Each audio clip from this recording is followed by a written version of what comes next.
On today's episode, we're opening up the rulebook and taking a look at armor class.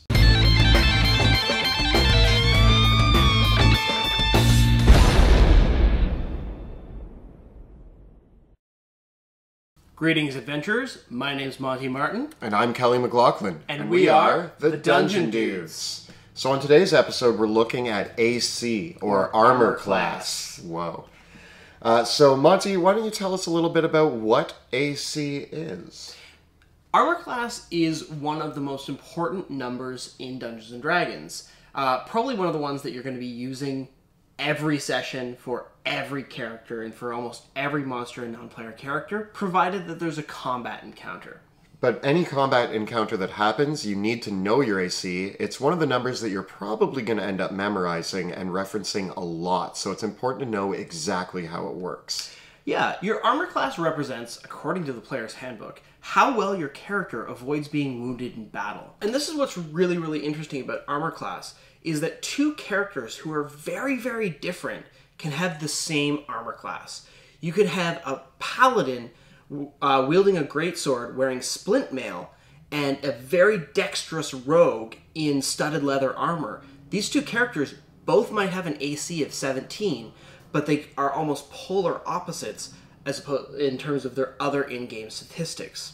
So it often requires a little bit of imagination to determine what happens when a character is hit or not hit when attacked in combat. Like a character that's AC 17 but is a dexterous rogue, how would you describe them getting missed by an attack?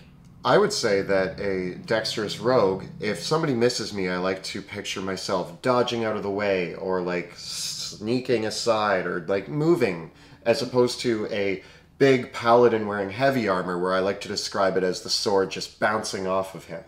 Exactly. And with armor class itself, it can be one of the most confusing things in the game to figure out what your armor class actually is supposed to be. So in the rest of this episode, we're going to talk a little bit about the different ways in which your armor class can be calculated and modified, and what some of the common pitfalls that people make when they are trying to figure out what their AC is. So let's take a look at that. So Monty, why don't we go over the mechanical use of AC in the game, how it works, and how the players and the DM are going to use AC. Yeah. AC is the target number for an attack roll.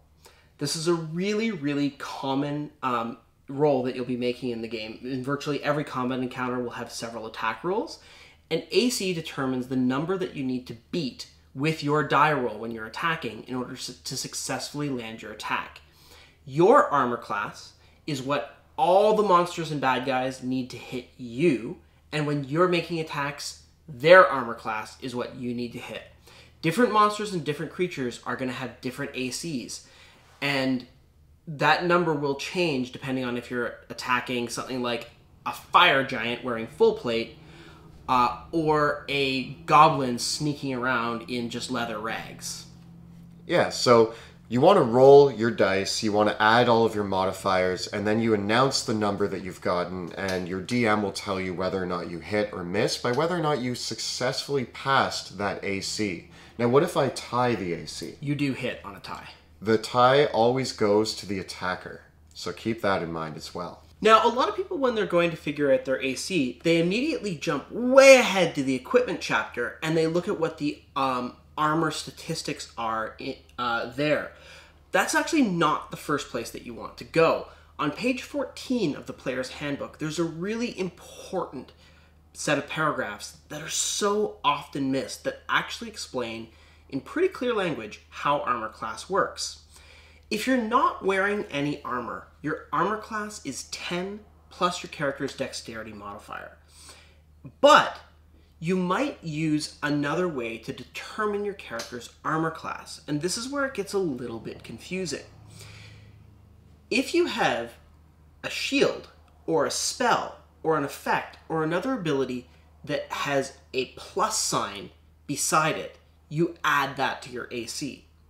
But if you see something in the player's handbook that says your AC is X plus X, you only get to choose one of those calculations. The really common example of this is with the monk. So I'm playing a monk, and the monk has rules that you get to take 10 plus your dexterity modifier plus your wisdom modifier as long as you're not actually wearing any armor. But that can sometimes be confused with other rules that add things to this. A really common one to confuse this with is the Mage Armor spell, which makes your AC 13 plus your dexterity modifier. Now, if you are somehow playing a monk that is able to cast Mage Armor or has Mage Armor cast upon them, your unarmored defense class feature as a monk and the Mage Armor spell don't interact at all. This also does apply to multi-classing as well, right? This is true. For instance, if you happen to be a barbarian monk, who with a barbarian you can calculate your AC using your constitution plus your dexterity plus 10, or a monk, your wisdom plus your dexterity plus 10. This actually doesn't let you use your dexterity, your wisdom, and your constitution all together to calculate your AC. You only get to choose one calculation formula. What do you mean I can't have an AC of 30? You can't have an AC of 30. Yeah. Well, we're talking about this. Should we show the list of different armors? And there's a difference between light armor, medium armor, and heavy armor.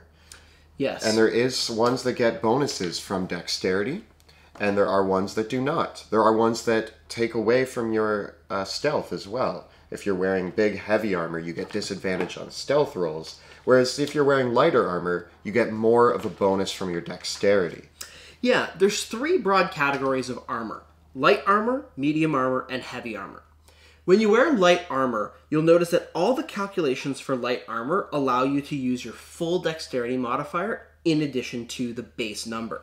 Whereas medium armor actually allows you to add a maximum of 2, I believe, to your armor from your dexterity.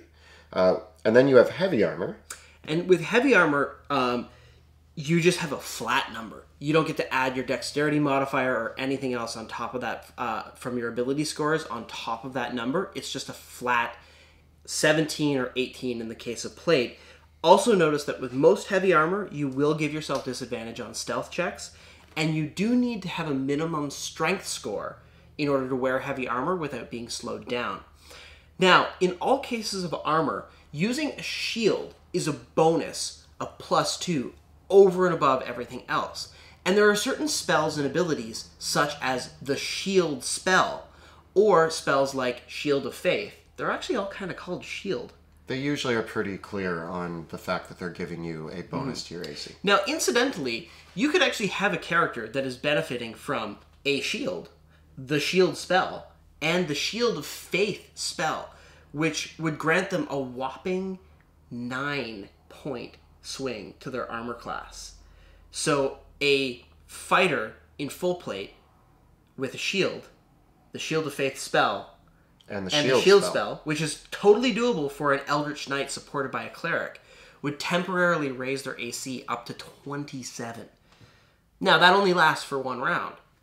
To give you an example of how high AC can spike, but an everyday round-by-round AC that high without relying on spells or magic items, completely not possible. What page can we find the armor class for the equipment on? That's on page 145 of the Player's Handbook, and you'll find the other references to calculating your AC on page 14. Awesome.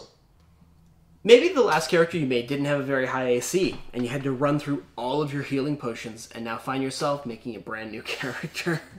If you need help with that, we've got a great set of video guides that you can check out right over here. And if you want tips and tricks on how to make your character truly awesome, we have a video for that right over here.